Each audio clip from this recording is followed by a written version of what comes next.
नमस्कार, मैं doctor Neelam Chaudhary, assistant professor, government law college Ajmer से। आज हम एलएलबी सेकेंड ईयर के fourth paper family law second के बारे में बात करेंगे।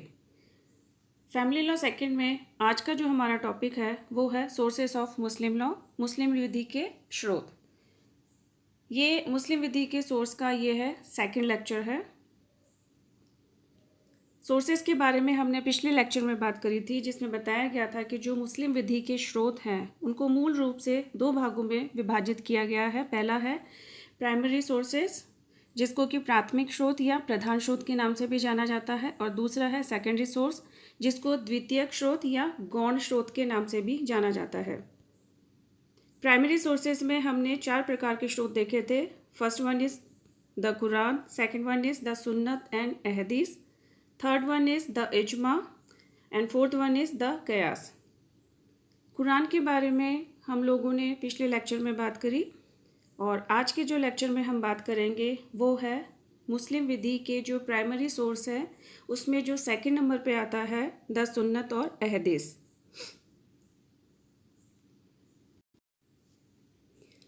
प्रगतिशील होने के कारण मुस्लिम समाज के सामने ऐसी समस्याएं आती रहीं जिसका कुरान शरीफ में कोई भी जवाब नहीं था, या हम बोल सकते हैं कि कुरान शरीफ उन समस्याओं के बारे में खामोश था। अपने जीवन काल में पैगंबर अपने कुछ बेनिश्चय डिसीजंस देते थे। कुछ काम वो स्वयं करते थे और कुछ कामों को करने के लिए वो अपने जो अनुयायी थे, फॉलोवर्स थे, उनको मौन स्वीकृति देते थे। परिणाम यह हुआ कि पैगंबर के द्वारा जो कुछ भी किया गया या जिसका उन्होंने मौन समर्थन किया, वह समय के साथ और प्रामाणिकता की दृष्टि से कुरान के बाद मुस्लिम विधि का एक प्रधान स्रोत बन गया, और उसको कहा गया सुन्नत। सुन्नत अथवा अहदीस से तात्पर्य है पैगंबर साहब की परंपरा। परंपरा मीन्स ट्रेडिशन, मतलब पैगंबर साहब ने जो किया उसे सुन्नत या अहदीस किया गया। इस्लाम धर्म में यह विश्वास किया जाता है कि जो देवी आकाशवाणियाँ थी, जो रिविलेशंस थे, वो 2 तरीके के थे। पहला था मैनिफेस्ट, जिसको कि प्रत्यक्ष देववाणी भी कहा जाता था, जिसे जाहिर बोला जाता है, और दूसरी थी इंटरनल, जिसे कि अप्रत्यक्ष देववाणियाँ बोला जाता था, जिन्हें बातिन कहा गया। जो प्रत्यक्ष प्रकार की देववाणी थी वो खुदा के ही शब्दों में उतरी, जिन्हें कि खुदा ने, जो गॉड थे, उन्होंने एंजल गैब्रियल के माध्यम से पैगंबर मोहम्मद साहब से कहा गया, और वो जो डायरेक्ट बातें कही गई उनको कहा गया। कुरान में वो उन बातों का वर्णन है। अप्रत्यक्ष मतलब जो बातिन आकाशवाणी थी वो खुदा के शब्दों में तो नहीं थी, लेकिन पैगंबर साहब के माध्यम से उनको कहा गया। मतलब जो पैगंबर साहब ने अपने शब्दों में कहा, या जो पैगंबर साहब ने अपने बिहेवियर में जिन चीज़ों को उतारा, या जिनके लिए उन्होंने अपने फॉलोवर्स को मौन स्वीकृति दी।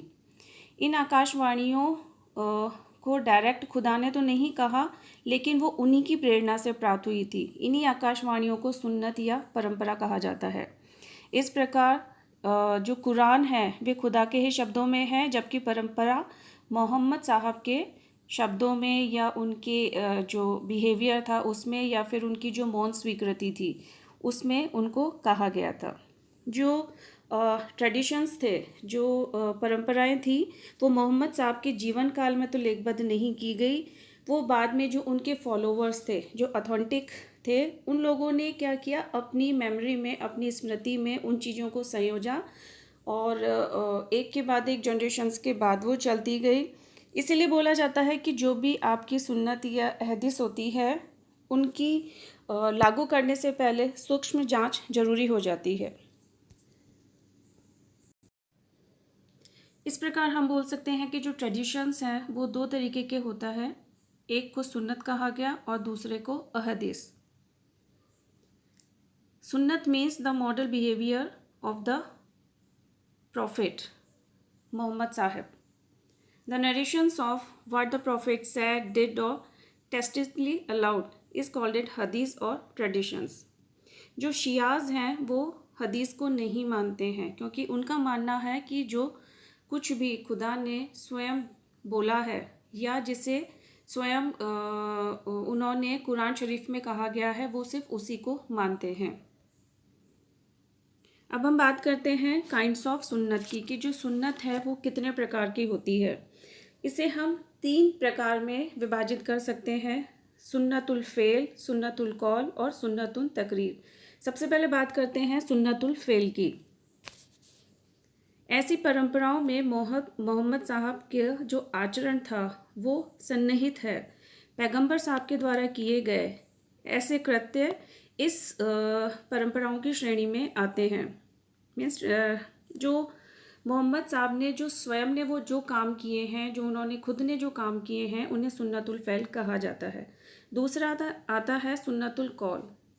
मीन्स पैगंबर साहब द्वारा दी गई व्यवस्था और उनके वचन, पैगंबर साहब के द्वारा दिए गए उपदेश ऐसी ही सुन्नत के अंतर्गत आते हैं। मीन्स जिनको मोहम्मद साहब ने खुद किया तो नहीं है, लेकिन जिसके बारे में उन्होंने कहा है। तीसरी आती है सुन्नतुल तकरीर। मीन्स जो कुछ उनकी उपस्थिति में बिना उनकी आपत्ति के किया गया।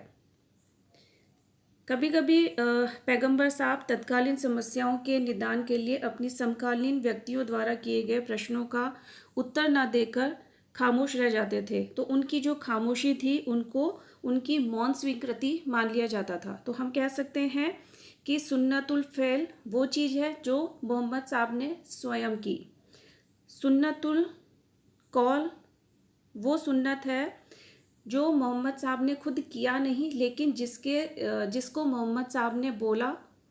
और सुन्नतुल तकरीर वो चीज़ें हैं जिसके बारे में ना तो मोहम्मद साहब ने खुद ने कुछ किया और ना ही उन्होंने कुछ बोला, लेकिन अगर उनके सामने किसी समस्या का समाधान लाया गया तो उन्होंने उसके ऊपर कोई आपत्ति नहीं की, उसके लिए उन्होंने कोई डिसअप्रूवल नहीं दिया। मीन्स उन्होंने उसके अपनी मौन स्वीकृति दी। तो ये 3 प्रकार हैं सुन्नत के। अब हम बात करते हैं काइंड्स ऑफ अहदीस। प्रामाणिकता के आधार पर परंपराओं को, ट्रेडिशंस को 3 भागों में विभाजित किया जा सकता है। अहदीस ए मुतवातिर, अहदीस ए मशहूर और अहदीस ए वाहिद। सबसे पहले बात करते हैं अहदीस ए मुतवातिर की। इसमें ऐसी परंपराएं हैं जिनका उल्लेख उपयुक्त 3 पीढ़ी के असंख्य लोगों ने अनवरत कंटिन्यूअस रूप से किया है। इस श्रेणी में आती हैं समस्त मुस्लिम समाज ऐसी परंपराओं की प्रामाणिकता को मानता है। जो इस प्रकार की जो अहदीस हैं वो केवल 4 या 5 तक ही सीमित हैं। ऐसी परंपराएं कुरान की आयतों की भांति मानी जाती है, मतलब ये सबसे ज़्यादा ऑथेंटिक मानी जाती हैं। दूसरी है अहदीस ए मशहूर। ऐसी परंपराएं जिनका उल्लेख प्रथम पीढ़ी के कुछ सीमित लोगों ने किया हो, परंतु उसके बाद की पीढ़ी के असंख्य लोगों ने इसका उल्लेख किया हो, इस कोटि में आती हैं। अधिकांश मुसलमान ऐसी परंपराओं को प्रमाणित मानते हैं। और तीसरी है अहदीस ए वाहिद। ऐसी परंपराएं जिनका उल्लेख 3 पीढ़ियों तक लगातार न हुआ हो और जिसका उल्लेख कुछ सीमित व्यक्तियों ने किया हो, इस कोटि में आती हैं। अधिकांश मुसलमान ऐसी परंपराओं को गैर प्रमाणिक मानते हैं। तो हम कैसे कह सकते हैं कि जो मुतवातिर है, ठीक है, वो सबसे ज़्यादा ऑथेंटिक है और सभी जगह मानी जाती है। जो मशहूर है वो मेजॉरिटी में मानी जाती हैं, पर मुतवातिर से कम ऑथेंटिक होती हैं। और जो लास्ट वन है उसमें आपके बहुत ही सीमित एरिया के लोग, बहुत ही कम लोग उसको मानते हैं। जो मुस्लिम विधिवेत्ता थे उन्होंने परंपराओं के उल्लेखकर्ता जो नरेटर्स थे उनके लिए ये कहा कि किसी भी व्यक्ति को नरेटर बनने के लिए ज़रूरी है सबसे पहली बात कि वह मुसलमान हो, दूसरी बात कि वह स्वस्थचित्त और वयस्क हो। मीन्स वो साउंड माइंड होना चाहिए और वो वयस्क हो, मेजर होना चाहिए। और सबसे बड़ी बात कि वह उसकी जो स्मृति है, उसकी जो याददाश्त है उसको अच्छी होनी चाहिए ताकि वो चीज़ों को याद रख सके, और वह उसका जो चरित्र है, उसका जो कैरेक्टर है वो अच्छा होना चाहिए।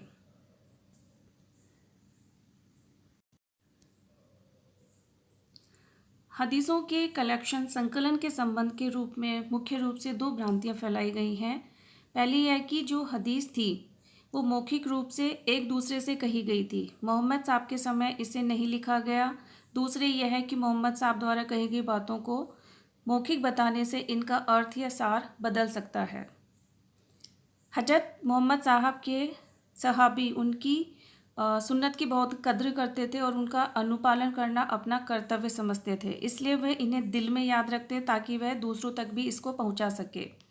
अबू दाऊद और दारिमी कहते हैं कि जो कुछ मैं पैगंबर साहब से सुनता था उसे लिख लेता था तथा दिल में याद कर लेता था।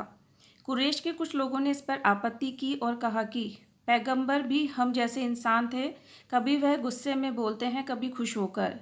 इस पर मैंने लिखना छोड़ दिया और पैगंबर साहब की सारी बातें बताई। पैगंबर साहब ने मुझे आदेश दिया और अपने मुंह की तरफ इशारा करके कहा कि खुदा की कसम, इस जुबान से सच के सिवा कुछ नहीं निकलता। सहाबा इकराम ने हदीस को कई किताबों के रूप में संकलित किया था। उनमें से कुछ के नाम हैं सहीफ़ा सादिक, सहीफ़ा अली, सहीफ़ा अबू बकर, सहीफ़ा जाबिर, सहीफ़ा सामूर। ऐसी बहुत सारी किताबें हैं जो कि उन्होंने लिखी थी।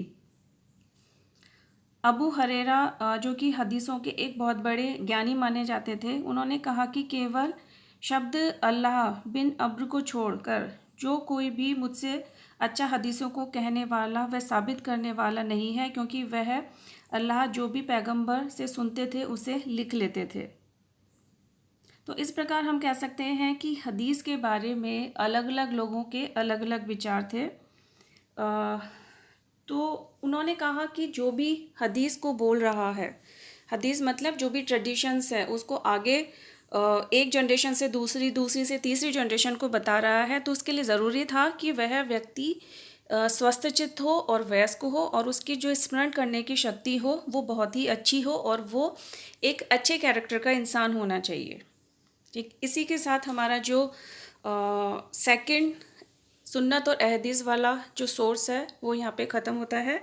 और नेक्स्ट लेक्चर में हम लोग जो प्राइमरी सोर्स में जो थर्ड नंबर पे आता है इजमा, उसके बारे में हम लोग बात करेंगे। Thank you so much.